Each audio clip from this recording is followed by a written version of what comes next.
Hello and welcome to the Inner Sense YouTube channel. I recently spoke to Kelly Mahler, an occupational therapist who has developed an Interoception Curriculum.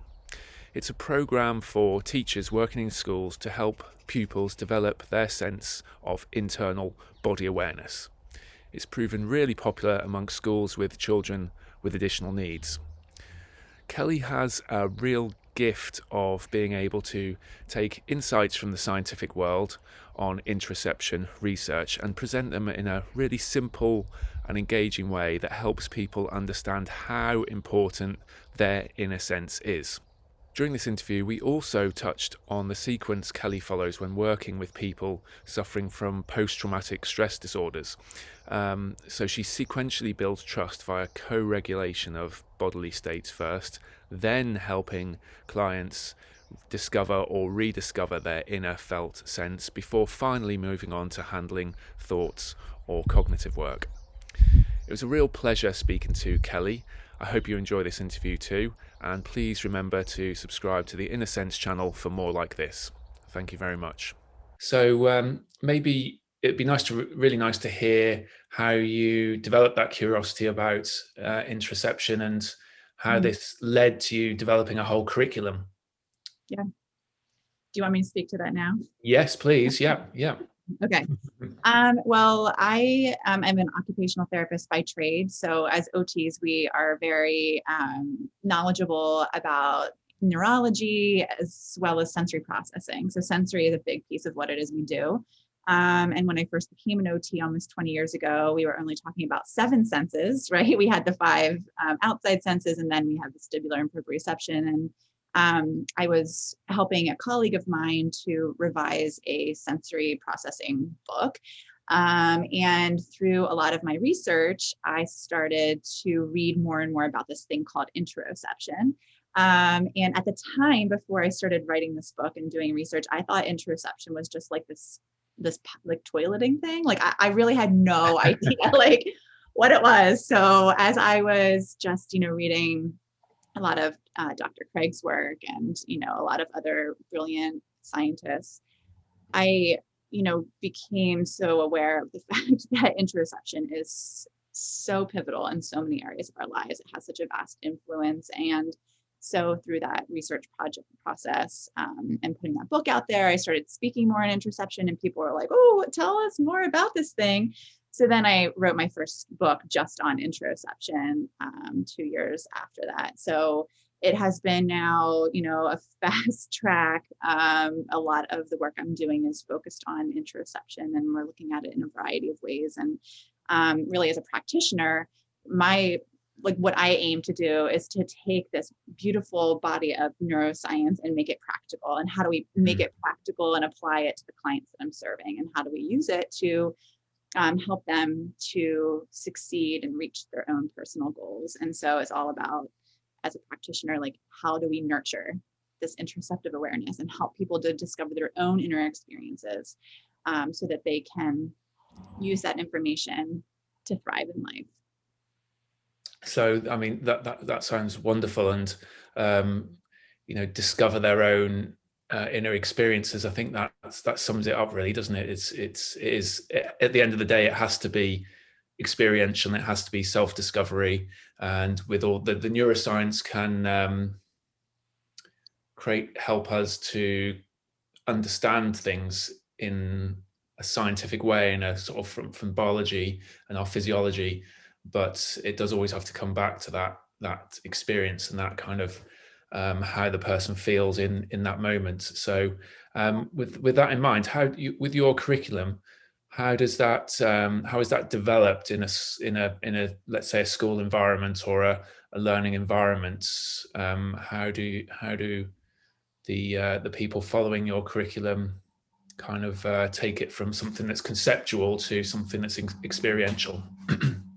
Yeah, so we have the interoception curriculum, which is really a form of adapted body mindfulness. So we know from the literature that one of the most evidence-based interventions we have out there that's shown to improve interoceptive awareness is body mindfulness. So for a lot of my learners, I work a lot with children, and also I have young adult clients, but many of them have neuro differences. And so mindfulness, traditional forms of mindfulness, is sometimes a mismatch for where they are at currently in their life. I mean, mindfulness is incredibly abstract. It requires a lot of cognition and attention, and many of my clients, those are all areas that can be really hard for them.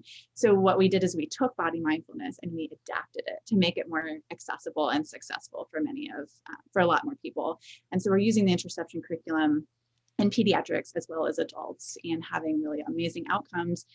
So we have adapted body mindfulness in many different ways. One of the ways is that we chunk the body mindfulness into one body part at a time. So we're doing things to learn about like the different ways your hands can feel, the different ways your lungs can feel, the different ways your muscles can feel, the different ways, your heart can feel, the different ways your feet can feel. So we broke it down into one body part at a time, which makes it a lot less of a cognitive demand. Like when you say, how does your whole body feel right now? Like that is the hardest question in the world to answer for all of us, for many of us, right? Yeah. And we're adults with fully developed brains. So when you're asking kids to do that, it can be really challenging. So we're working on noticing interoceptive sensations within one body part at a time. The other thing that we're it's all about learning while doing. So we are doing play-based, fun-based things to evoke stronger feelings in those body parts, and then that helps to capture attention and notice how that's feeling. So like if we're lesson 1 is on hands and noticing the different ways your hands can feel, because we start with outside body parts first and work our way in. Right. When you can observe a body part and notice how it's feeling, it's a little bit more concrete than trying to notice how your inner body parts feel. So we set the stage, kind of, so to speak, with these outside body parts. So we'll do things with your hands, like doing some water play, like putting them in warm water and noticing how do your hands feel when you do that, or holding an ice cube, or squeezing a stress ball, or playing with slime, and noticing how do your hands feel while you're engaged in those opportunities. So those activities are evoking stronger feelings in those body parts, and invoking, and that helps to capture your attention, gives you practice noticing the way your body feels. So we're doing that in a very repetitive, predictable way, through lots of different experiences, noticing the different ways your body parts can feel. And a big part of the work too is providing visual and language supports for our learners. And this is important for almost anyone that's doing interoception work. If you are disconnected with your body, you don't really necessarily develop the language to use to describe what it is you begin to notice. So we're really providing a lot of adaptations and language supports, which is also part of how we adapted that body mindfulness. Wonderful. Yeah, so on that note about language, so I've been speaking to several different therapists and practitioners and people who use different approaches for helping people in different therapeutic ways. So, and there seems to be, often there's a kind of a lot of crossover between the idea of interoception and emotion words. So, how do you try to kind of keep those separate, or do you just allow them to overlap in your work, your curriculum? Well, in the curriculum, we have it divided out. So the first part of the curriculum is all about body and noticing your body sensations. And then section 2 is emotion. And so those body sensations then give meaning to your emotions, right? And that's what I think what you're saying about the literature is that we know that interoception grounds emotion words, like the concept of like, what does angry mean to me? We did like a really cool informal study where we asked a bunch of elementary school kids we asked them 3 questions. We asked them like, what does excited mean? And the only rule was they couldn't use another emotion word. So we heard things like, it means when I'm jumping up and down, or when my voice is like, woohoo, or when I feel infused, right? So they're using their interoceptive system to give meaning to that word excited. So we know that's very informal study that we did, but we also know in published studies that our body sensations or interoceptive sensations give emotion word meaning. But like in the field of mental health, we're like so far forward. We're like, we're throwing these emotion words all around in all of the curricula that we use, and many of our learners don't really concretely understand. Like we're saying, when you start to feel angry, take deep breaths. Well, do they know what angry means, right? A lot of them don't have that concrete meaning because they're missing those internal signals to give that meaning. Even adults who don't have any kind of, they've not been identified or diagnosed or labeled with any type of particular mental health challenge or developmental challenge, still sometimes that crossover between emotion and bodily sensations, it's often very blurry. And the point you made about the whether it's easier to localize a sensation to one body part or the whole body part, I'd agree. I'd say some people struggle with to localize, and other people struggle not to localize, if that makes sense. I find if I'm asking some adults who are coming maybe for chronic pain, and then asking them,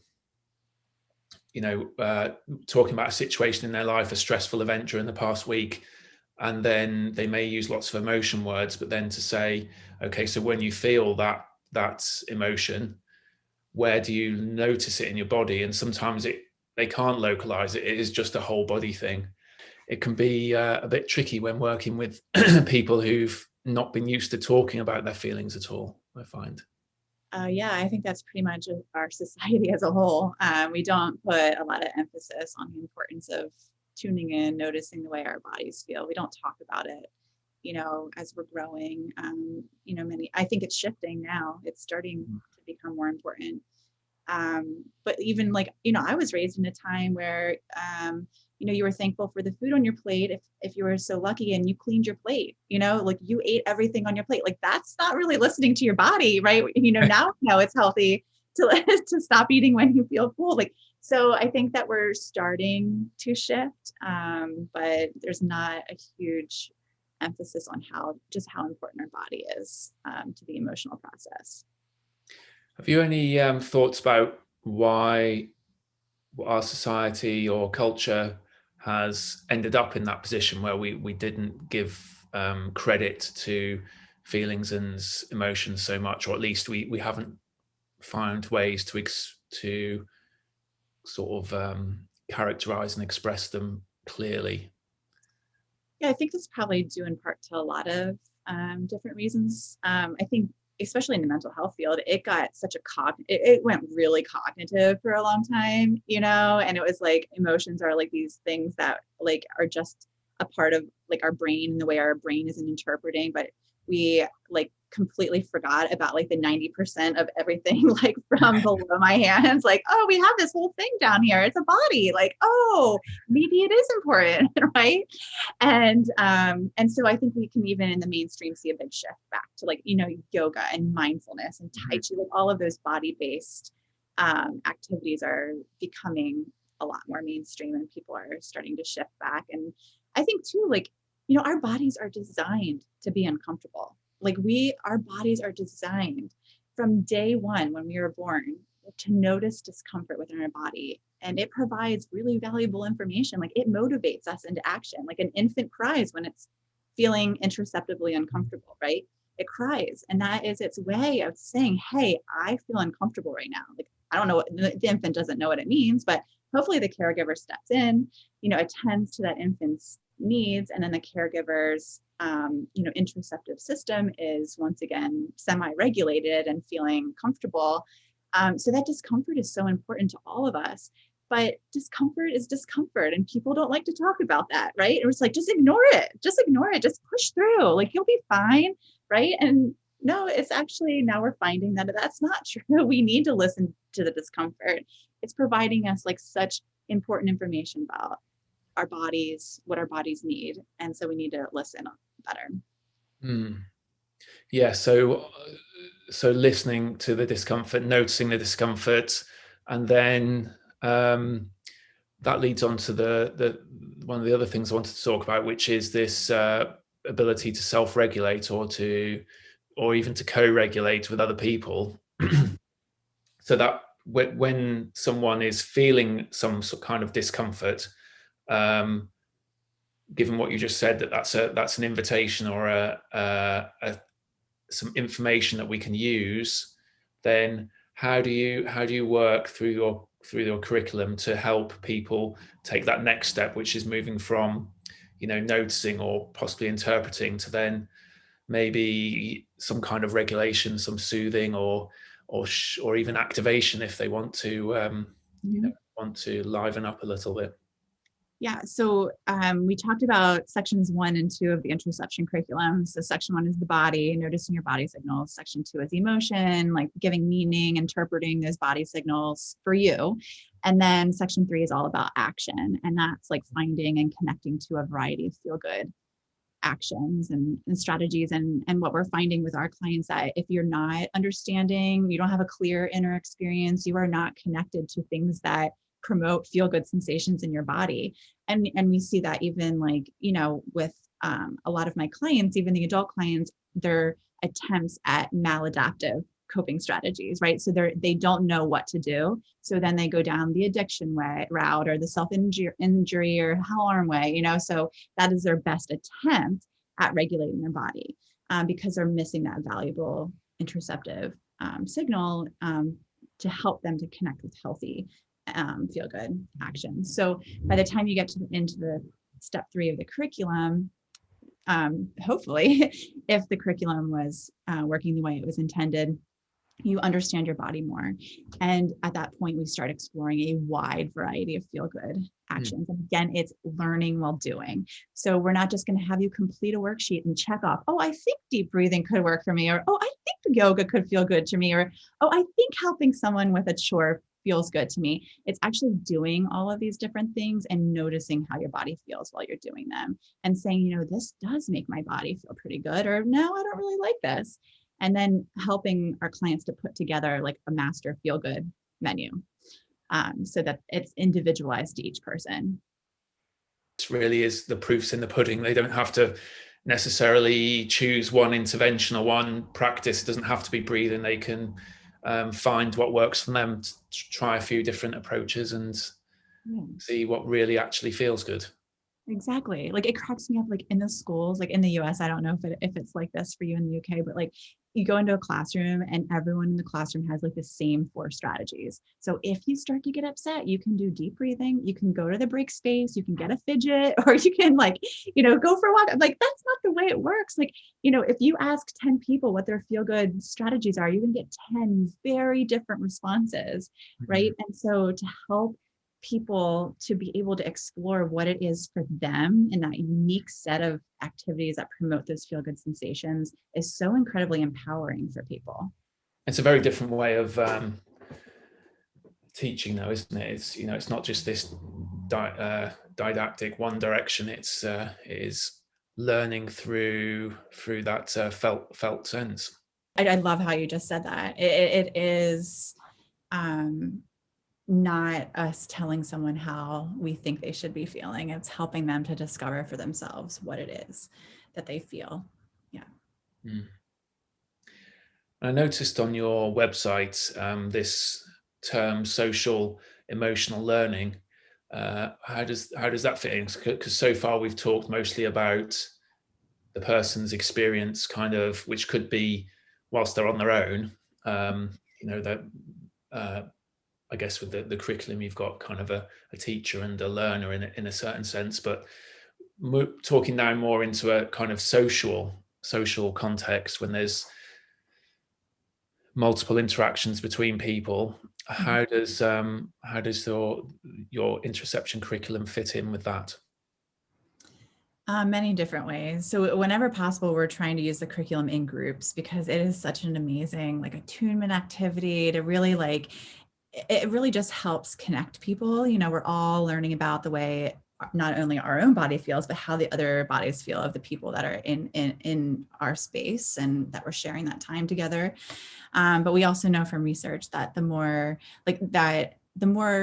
the better understanding you have of your own interoceptive signals and emotions, the better equipped you are to connect and understand the interoceptive and emotional experiences of other people. So by going through the curriculum, we're giving you the foundation in order to intuitively understand how other people are feeling, which of course leads to better connections and healthier relationships. So that's why I think, I mean, we know interoception, like discovery is good for all of us, right? Especially like even us as therapists or practitioners or educators, like really being aware of how our own interoceptive systems are impacting our clients, our students, you know, whatever it is, there's so many social implications of interoception. And I think that we're only just now starting to understand that how exactly it's connected. Are you familiar? I guess you are familiar with the work of Stephen Porges and his polyvagal theory. So for me, there was some sort of light bulb moments there when learning about how the vagus nerve kind of innervates the vocal cords and the facial muscles, and then of course that links to the organs in the body. So then we've got that, you know, the connection between my sort of physiology in my heart rate and all that, everything that's going on inside my body, plus also what I'm putting out to other people that I'm interacting with. And then of course you've got that ability to regulate each other's nervous system through, you know, there's it's sort of the nuts and the bolts that links people together through space, even though, you know, even you and I now, we're still picking up signals from each other's voice and facial expressions, even though we're separated from a big distance. But I think that's what interoception and the polyvagal theory, it helps to understand how that links directly to our physiology, all these different cues. I love the polyvagal theory, and I mean, and even just all the interoception research that's coming out every day. I think it's really enhancing our ability to understand how we all connect and thrive as humans together. So we've kind of covered a lot of ground in a short time, actually. How do you, if you were to meet someone who has never heard of interoception before, maybe they haven't worked in a kind of learning environment, so it's just someone off the streets, they don't necessarily work in the mental health or field, or with people with additional needs, how would you talk to them about this? What kind of words and terms do you use to kind of keep the language simple? Yeah. Well, I try to relate it back to their own experience. And so I might start by asking, like, well, how do you know, like, when you're hungry, or how do you know when you're sleepy, or how do you know when you're excited? And usually, like, people, you know, will say something about the way their body feels. And like, do you know how you feel that feeling in your body? And it's something called interoception. Like, I really wish that Sir Charles Sherrington, when he first defined and came up with the word interoception, that it was like far sexier of a word. Like, it's just, you know, that I think it's like really hard to get people in the door when they're like, we're going to talk about interoception. It's like, oh, that sounds boring. Yeah. But I always try to relate it back to like, how does interoception influence like someone's daily experience, and then help them to understand, well, you notice that feeling in your stomach because of this sense, and how all those different sensations you notice in your body are providing you really important clues about your emotions. Yeah, as you say, you know, things like hunger, tiredness, even when it comes to the goes over that threshold and then enters into something like pain that we might describe as pain. They're so common. These things are so common to everyone. We probably mention them all day, every day. Most people do, most adults.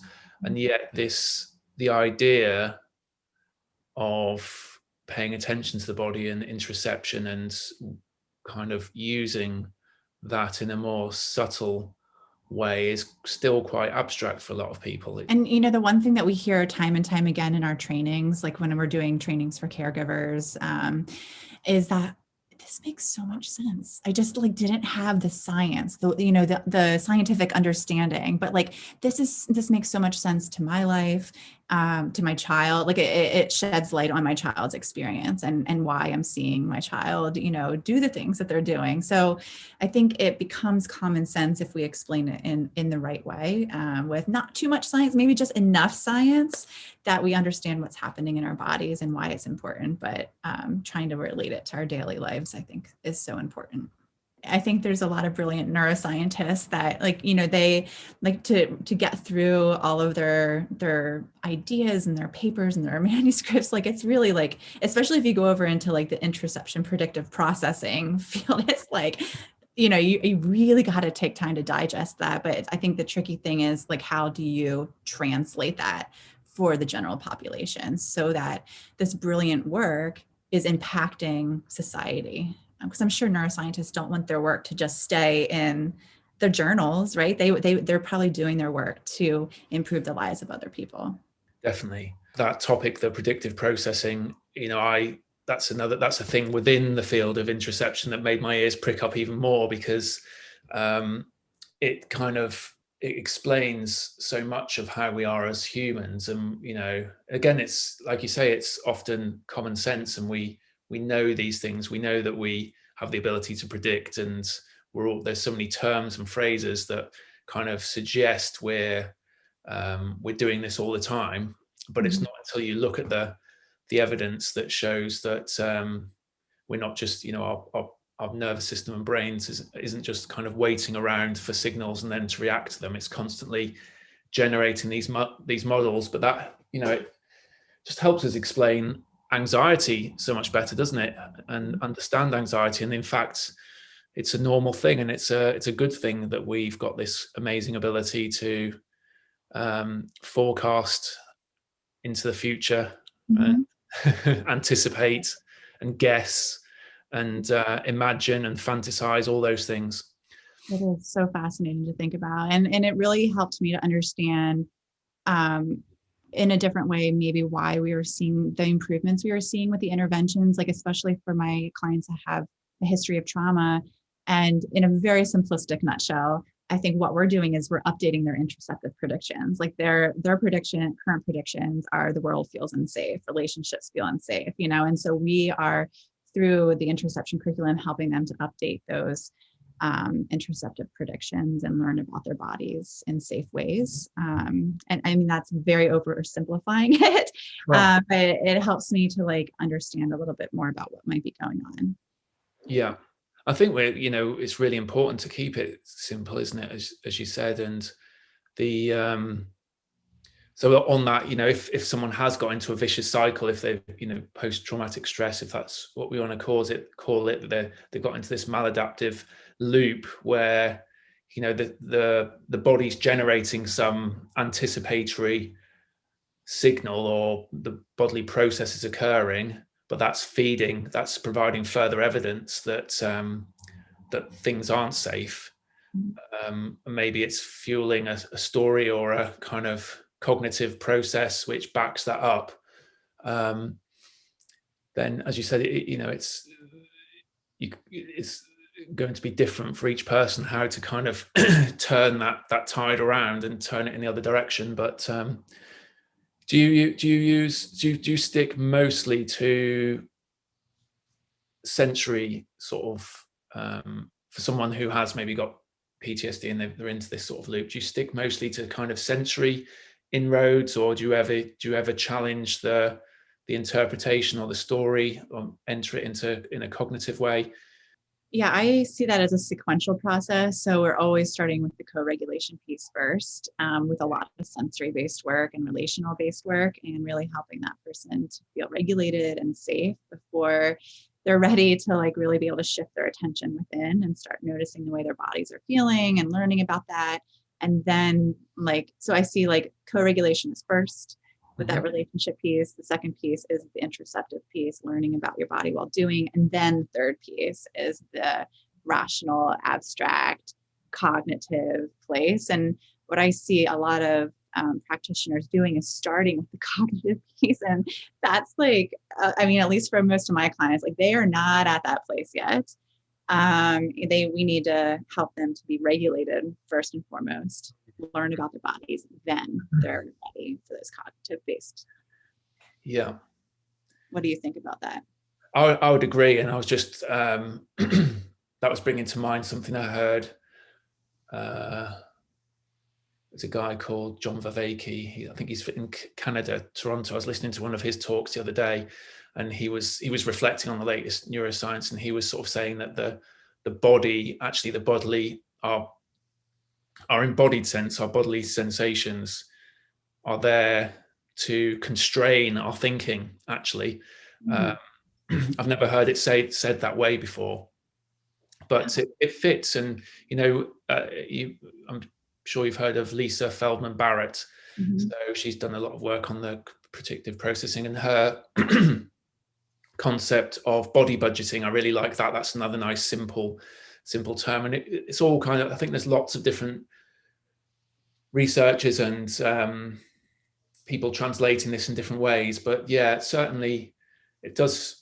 My own practice as well feels like when my bodily state changes, then that does constrain my thinking. So then what you're just suggested, absolutely, to kind of some way get the bodily state in a more open position first, and get back in, if we're talking from polyvagal theory, to get back into that kind of social engagement state.